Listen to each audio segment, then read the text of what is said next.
Kapag sinabing asukal, ang unang naiisip natin, matamis.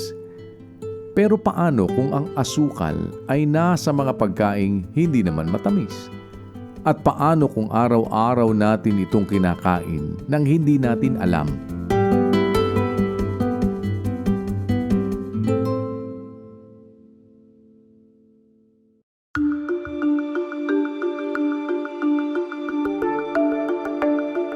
Candies, chocolate, biscuits, mga ganun po. Mga pagkain po katulad ng donut, mga ice cream, at Lollipop, cake, matamis yan. yung mga sweets po, usually. Gatas, Bear Brand, mga Alaska.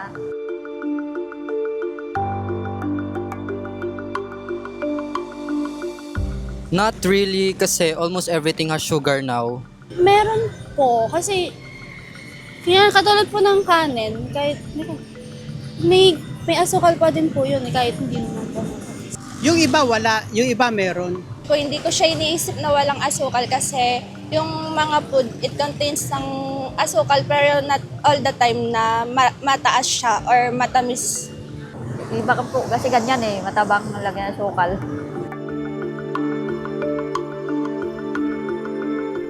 Hindi lang dessert ang may asukal. May asukal sa tinapay, may asukal sa sauce, may asukal sa inumin na hindi mo inaakalang matamis. At dahil hindi natin nalalasahan, akala natin wala. Yung mga pagkain na may processed, mga may preservatives, gaya ng mga instant noodles. So panlasa mo, maalat siya, masarap, malinamnam, hindi obvious na matamis, pero kaya na-preserve yung mga pagkain na yun ay dahil may halo ding asukal.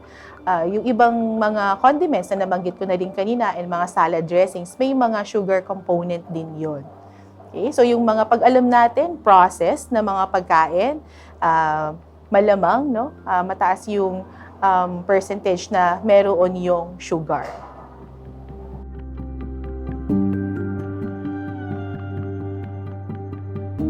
Ang problema po sa asukal, hindi ito laging matamis.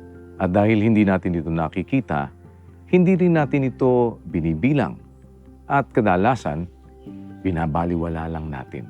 Ang pumapasok kasi sa isip ng karamihan kapag sinabi yung sugar o asukal, matamis yung pagkain na to. So halimbawa yung mga ice cream, cake, yung mga dessert, so alam natin yun may sugar. Pero may mga pagkain na may tinatawag na hidden sugar. Kaya siya tinatawag na hidden kasi hindi nalalasahan na matamis itong mga pagkain na ito.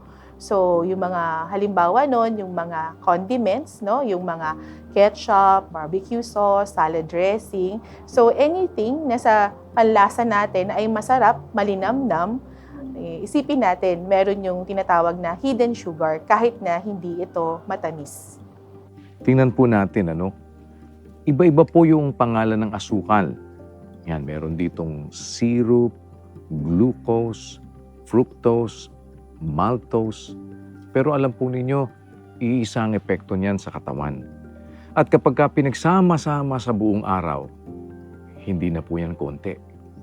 Ayon sa mga pag-aaral at rekomendasyon ng World Health Organization, ang sobrang asukal ay konektado sa pagtaas ng panganib ng obesity, diabetes at sakit sa puso.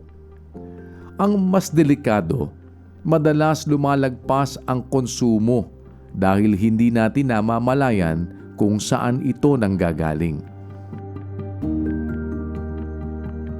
So kapag alam kasi natin na matamis yung pagkain, may tendency tayo na limitahan kasi alam natin na anything in excess or sobra, maaari itong magdulot ng sakit kalaunan. So ang pinaka sikat o marami nakakaalam ay pag mataas ang asukal is yung diabetes, And maaari din itong magsanhi ng pagtaas or pagbigat ng timbang, and then maaari din itong mag-lead sa fatty liver.